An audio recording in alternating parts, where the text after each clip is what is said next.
Civil officers اور police officers موجود ہیں. 30 جنوری کو اس شہر میں پولیس لائن میں مسجد میں تقریباً 80-85 سجدہ ریز نمازی ان کو انتہائی ظالمانہ طریقے سے شہید کیا گیا. آج ہم سب یہاں پر آئے ہیں شہیدوں کے لیے اصالِ ثواب اور ان کے خاندانوں کے ساتھ مکمل اظہار یکجہتی اس اجلاس کا مقصد ہے. یہ ایک بہت افسوسناک واقعہ ہوا اور حقائق کو تسلیم کرنے میں کوئی بات نہیں ہونی چاہیے کہ سول لائنز میں یہ دہشت گرد چیک پوسٹ سے گزرتا ہوا مسجد میں جا پہنچا اور اس طرح اے پی سی کے بعد اس شہر میں ایک بہت انتہائی اندوناک واقعہ پیش آیا. پوری قوم اس وقت اشکبار ہے اور یہ بھی سوال کرتی ہے کہ دہشت گردی کے چند سال پہلے مکمل خاتمے کے بعد یہ واقعہ کس طرح رونما ہوا اور اس سے پچھلے چند ہفتوں اور مہینوں میں اسی پاکستان کے ایک عظیم صوبے میں اس طرح کے دوسرے ٹیررسٹ اٹیکس ہوئے. افسوسناک بات یہ ہے کہ اس واقعہ کے نتیجے میں جو سوشل میڈیا پر اور دوسرے ذرائع سے بے جا الزام تراشی اور تنقید کا ناجائز تنقید کا جو سلسلہ روا رکھا گیا یقیناً وہ قابل مذمت ہے.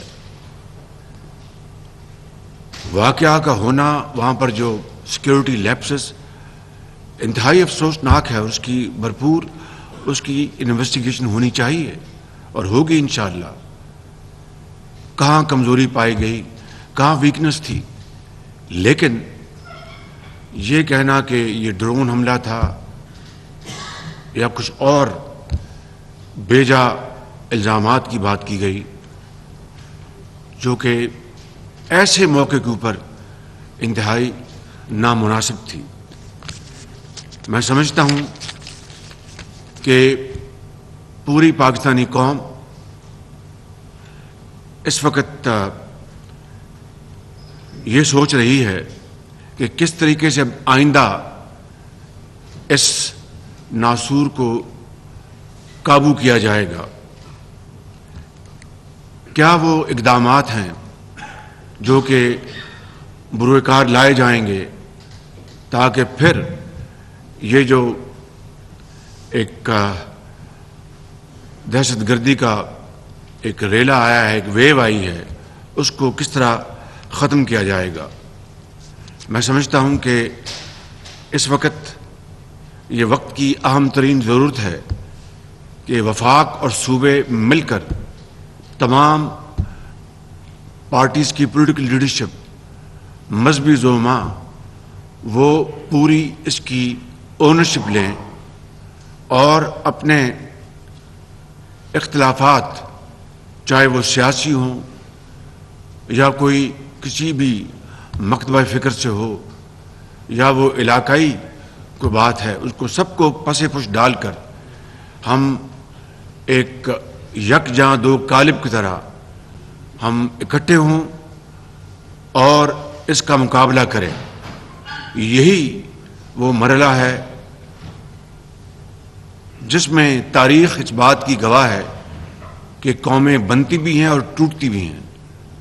مجھے اس میں کوئی شک نہیں کہ اس بڑے سیٹ بیک کے باوجود بھی انشاءاللہ ہم مل کر اس پر قابو پائیں گے اور تمام قوتیں، تمام وسائل اس کے اوپر ہم بروکار لائیں گے. اور اس وقت تک یہ اجلاس اس بات کی گواہی دیتا ہے اور کمٹمنٹ کرتا ہے کہ انشاءاللہ ہم اس وقت تک چین سے نہیں بیٹھیں گے جب تک کہ اس کا پھر مکمل طور پر خاتمہ نہیں ہو جاتا.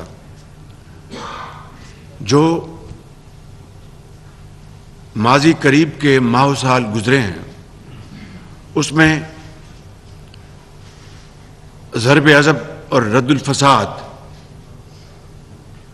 کہ جو مارکے ہوئے اس کے نتیجے میں یقیناً دہشت گردی پاکستان میں دم توڑ گئی، لیکن اس کے لیے عظیم قربانیاں دی گئیں. اور اس میں کوئی دو رائے نہیں کہ پوری دنیا، ہمارے دوست بھی اور مخالف بھی، ناقد بھی، اس بات پر اتفاق کرتے ہیں کہ عصر حاضر میں پاکستان وہ واحد ملک ہے جہاں پر شدید قسم کی دہشت گردی جو چاروں صوبوں میں پھیلی ہوئی تھی اس کا خاتمہ کرنا کوئی آسان کام نہیں تھا. اور یقیناً اس میں افواج پاکستان نے بے پناہ قربانیاں دیں. ہزاروں افسران اور سپاہی بلکہ ان کے خاندان کے افراد وہ شہید ہوئے اور انہوں نے جگہ جگہ ان دہشت گردوں کا بڑی دلیری اور بہادری سے مقابلہ کیا. ہماری پولیس نے، سول آرمڈ فورسز نے، انہوں نے عظیم قربانیاں دیں. ہمارے شہریوں نے، آج اگر کوئی بچہ یا کوئی ماں اگر بازار میں کوئی لمپ کر رہی ہو تو شاید اس کا تعلق اس زمانے سے ہے کہ کسی دہشت گرد نے ان کو زخمی کیا تھا. اس حد درجے کی جو صفاقی ہوئی اور جس دلیری اور بہادری سے عام شہریوں نے، سول سوسائٹی نے ان کا مقابلہ کیا، تاریخ ہمیشہ ان شہیدوں کو، ہیروز کو سنہری الفاظ میں یاد رکھے گی اور ان قربانیوں کو کبھی بھی بھلایا نہ جا سکے گا انشاءاللہ. مگر آج اس کے لیے ہمیں تنقید برائے تنقید سے پرہیز کرنا ہوگا. حق بات کہنی ہوگی، جس کی کوئی ذمہ داری ہے اس کے بارے میں بات کرنی ہوگی. اگر یہ واقعہ خدا نخواستہ کوئی سازش کا حصہ تھا تو ماضی قریب کے جو واقعات ہوئے یا پچھلے کہہ لیجئے کہ چند سالوں میں جو واقعات ہوئے تو وہ کس کا حصہ تھا؟ میں سمجھتا ہوں کہ دیکھتی آنکھ اور سوچتا ہوا دماغ اس بات پر مکمل طور پر متفق ہے کہ یہ ایک دہشت گردی کا واقعہ تھا اور اس کو کچلنے کے لیے ہمیں اب بغیر وقت ضائع کیے ہمیں آگے بڑھنا ہوگا. اس کے لیے میں چند باتیں عرض کرنا چاہوں گا کہ پچھلے چند واقعات، چاہے وہ نوشہرہ میں ہوئے یا بنوں میں ہوئے یا پشاور میں ہوئے یا اس عظیم صوبے کے دوسرے علاقوں میں ہوئے، ہر بار یہ تانا ملتا تھا کہ وفاق ہمارا ساتھ نہیں دے رہا اور وسائل کی کمی ہے. میں نے ابھی جو پچھلی کابینہ کی میٹنگ ہوئی اس میں نے حقائق کے ساتھ، no fiction but only facts, Aimal Wali صاحب نے مجھے ایک دفعہ بتایا کہ وہاں پر وہ تشکیل، وہاں پر لوگ آئے، مجھے انہوں نے کوئی 1.5-2 مہینے پہلے وہاں پر بتایا. تو میں یہ بتانا چاہتا ہوں کہ 417 ارب روپے جو 2010 کا NFC ایوارڈ بڑی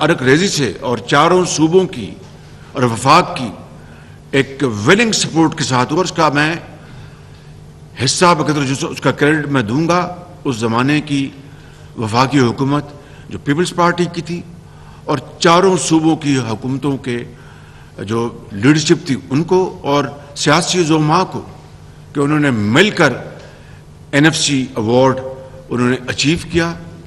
اور اس میں سب سے پہلی آئٹم، یہاں پر میں گورنر کے پی اور چیف منسٹر کے پی کے جو زعماء بیٹھے ہیں، پولیٹیکل لیڈرشپ جو بیٹھی ہے دائیں اور بائیں، ان کی خدمت میں عرض کرنا چاہتا ہوں کہ ہم نے ویلنگلی اس وقت فیصلہ کیا، اور یہ لاہور میں فیصلہ ہوا تھا، اور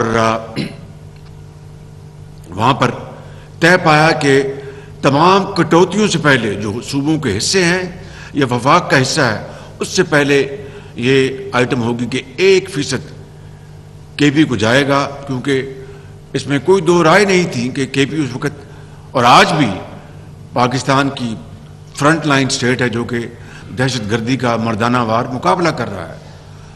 تو 417 ارب روپے 2010 سے لے کر، اور میرے بھائی حیدر ہوتی یہاں پر تشریف نہیں لایا ابھی تک، وہ اس وقت وزیر اعلیٰ تھے اس صوبے کے، and it was his demand and all other provinces agreed without any question, without giving a second thought.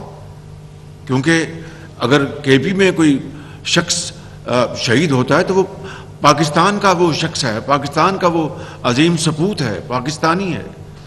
اور درجہ بدرجہ تمام صوبوں میں جو کچھ ہوا، تو 417 ارب روپے اوسطاً یہ 13 سال میں یہ 35-36 ارب بنتا ہے، وہ کہاں گیا؟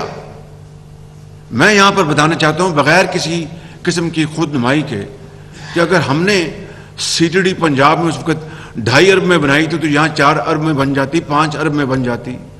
یہاں پر فورنزک لیب جو ہے وہ 14 ارب میں ہم نے بنائی، وہ یہاں پر بناتے. یہاں پر جو سمارٹ سٹی یا سیف سٹی ہے وہ ہم نے جو فورنزک لیب جو ہے وہ بنائی 3 ارب میں، معافی چاہتا ہوں، اور سیف سٹی 14 ارب میں بنایا. کے پی کے پاس صرف اس مد میں 417 ارب روپے تھے، وہ ایک چھوڑ کے 10 یہاں پر سیف سٹی سینٹرز صوبے کے دوسرے شہروں میں بناتے، ایک چھوڑ کے 10 سیٹلائٹ فورنزک لیب بناتے.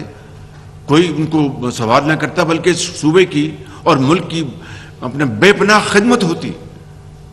تو میں بڑے ادب سے یہ کہنا چاہتا ہوں کہ یہ ہماری ذمہ داری ہے وفاق کی کہ صوبوں کے ساتھ جس حد تک بھی ہم چلیں وسائل کے حوالے سے جو صورتحال ہے وہ آپ کے سامنے ہے کہ IMF as a speak IMF کا ڈیلیگیشن اسلام آباد میں بیٹھا ہے، اور وہ یقیناً فائنانس منسٹر اور ان کی ٹیم کو بہت ٹف ٹائم دے رہا ہے.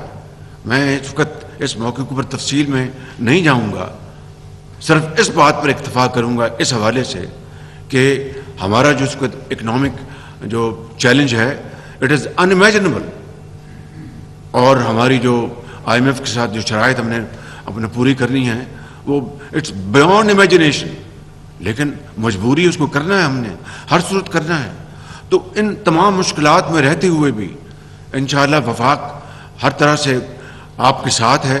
آپ کی مشاورت سے ہم انشاءاللہ وفاق میں بھی اور چاروں صوبوں میں CTD کو ہم جس طریقے سے بھی مضبوط کر سکتے ہیں، آگمنٹ کر سکتے ہیں، ٹریننگ کے حوالے سے، اپنا جو ایکوپمنٹ جو ہے اس کے حوالے سے جو کچھ بھی ہے وہ ہم حاضر ہیں.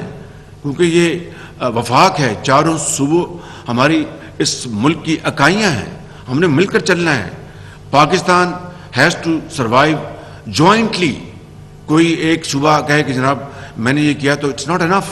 It is Pakistan which comprise of 4 provinces AJK and Gilgit Baltistan. تو ان تمام تر مشکلات کے باوجود لیکن پھر میرا سوال یہ ہے کہ وہ 417 ارب کہاں گیا؟ اس کی اکاؤنٹیبلٹی ہونی چاہیے، اس کا آڈٹ ہونا چاہیے. وہ صرف اسی ایک مد میں تھا. میں سمجھتا ہوں کہ اگر یہ پیسہ اس مد میں اس کا آدھا حصہ بھی 1/4 بھی خرچ ہوا ہوتا تو یقین کریں کہ آج اس صوبے کے عوام اپنا رات کو میٹھی نیند سوتے کہ ان کو پتہ ہوتا کہ وہ تمام لوازمات، وہ تمام بیسک اسینشلز موجود ہیں ان کی حفاظت کے لیے. کاش ایسا ہوتا، لیکن ایسا نہیں ہوا. مگر ہمیں آگے بڑھنا ہے. ہمیں تمام، کیونکہ یہ جو دہشت گردی ہے یا دہشت گرد جو ہوتے ہیں، ان کا نہ کوئی مذہب ہے، نہ ان کا کوئی ملک ہے، نہ ان کا کوئی دین ہے، نہ ان کا کوئی ایمان ہے. وہ انسانیت پر حملہ آور ہوتے ہیں لائک پرپیٹریٹرز. یعنی اس سے زیادہ بدترین یعنی ظلم اور ستم شاید ہی کسی نے کیا ہوگا کہ گھر میں بیٹھے ایک بچے کو وہ اللہ کو پیارا ہو جائے، ایک گھر کا ایک کمانے والا وہ اللہ کو پیارا ہو جائے، ان گھر بھرے تمام بچوں اور بچوں کی زندگی ہمیشہ کے لیے اندھیری ہو جائے اور وہ زندگی کے اندھے تھپیڑوں کے حوالے وہ ہو جائیں. Pakistan was not carved out of India for this purpose. Pakistan was carved out of India to become a leading nation in the community of nations, lead with a sense of pride and achievement, and not only in Islamic Ummah but around the globe. لیکن مختلف وجوہات کے اوپر کی بنا پر آج جس جگہ پر ہم کھڑے ہیں یہ ایک علیحدہ موضوع ہے، اس کے اوپر میں کسی اور وقت بات کروں گا. لیکن اس وقت حالت یہ ہے کہ ہمیں اپنے اختلافات ہر قسم کے، چاہے وہ سیاسی اختلافات ہیں، چاہے وہ ہمارا کسی بھی مکتبہ فکر سے تعلق ہو، چاہے وہ کسی بھی علاقے سے ہو، چاہے وہ کسی بھی مذہب سے اپنے بلونگ کرتا ہو، ان تمام چیزوں کو ایک طرف کر کے ہمیں ایک سیسا پلائی ہوئی قوم کی طرح اپنے آپ کو ڈھالنا ہوگا. اور اس میں پولیٹیکل لیڈرشپ نے اس کی اونرشپ لینی ہے اور لیڈ کرنا ہے. اور تمام جو ہمارے جو آئینی ادارے ہیں وہ ہم مل کر، ہم جب تک اس قوم کو اکٹھا نہیں کریں گے یہ بات نہیں بنے گی. جب ضرب عضب ہوا اور رد الفساد ہوا تو شروع میں کوشچنز ہوئے، سوالات ہوئے، لیکن بالآخر قوم متفق ہو گئی. علماء نے فتوے جاری کیے، چاہے وہ کسی بھی مکتبہ فکر سے ان کا تعلق تھا، انہوں نے کہا کہ یہ سراسر اسلام کے خلاف ہے، اس کو کسی صورت بھی اس کو جائز قرار نہیں دیا جا سکتا. آپ لوگ یہاں پر جو بیٹھے ہیں اسی ٹیبل پہ، آپ کے پیاروں نے بڑی قربانیاں دی ہیں، بے پناہ قربانیاں دی ہیں. پورے پاکستان میں یہ سارا سلسلہ پھیلا ہوا تھا. آج وہی یکجہتی، وہی اتفاق، وہی یونٹی ہمیں واپس لانا ہوگی، اپنے صفوں میں اتحاد قائم کرنا ہوگا. Without unity of thought and action ہم یہ مقابلہ نہیں کر سکیں گے. اور انشاءاللہ پوری قوم کو ہمیں اکٹھا کرنا ہوگا. کل میں نے تمام جو پولیٹیکل پارٹیز اور جو ریلیجس پولیٹیکل پارٹیز ہیں ان کے زعماء کو انوائٹ کیا اس ایپیکس کمیٹی کے لیے بھی، اور منگل کے روز اسلام آباد میں جو ہماری آل پاکستان کانفرنس ہوگی اس میں تمام پارٹیز کو میں نے مدعو کیا ہے، چاہے اس سے ہمارا اختلاف ہے یا اتفاق ہے، کیونکہ یہی وقت کا تقاضا ہے، یہی اس لمحے کی ضرورت ہے. And if we do not act now history will not forgive us. تو میں نے وہ دی ہے. اور جو کچھ دیکھیے کہ یہ کہنا کہ ان کو یہاں پر لایا گیا تھا سیٹل کرانے کے لیے، یعنی وہ لوگ جنہوں نے پاکستان کے اندر ظلم و ستم کا بازار گرم کر رکھا تھا، ان کو تو سیٹل کرنے کے لیے آپ آگے بڑھ رہے ہیں، اور ملک کی تقدیر کو بہتر کرنے کے لیے آپ اپنوں سے ہاتھ ملانے کے تیار نہیں. تو یہ اس طرح کی جو ہے ڈبل سٹینڈرڈ وہ نہیں چلیں گے. میں نے ایک پارٹی کے جو لیڈر ان کو بھی انوائٹ کیا ہے جو میرے ساتھ ہاتھ ملانا گوارا نہیں کرتے تھے. وہ مجھے خط لکھتے تھے، ایک that used to be a cruel joke کہ میرا نام لکھے بغیر اور سائن کے بغیر وہ لیٹر آ جاتا تھا. اس کے باوجود بھی، and I am not trying to speak for myself, not trying to earn your kudos, but the fact of the matter is میں نے جب بھی اس خط کا جواب دیا ان کا نام لکھا اوپر اور نیچے سائن کیا. لیکن یہاں پر ہم یہ کمپیریزن کرنے کے لیے نہیں بیٹھے کہنا میں یہ چاہتا ہوں کہ ذاتی پسند ناپسند سے بالاتر ہو کے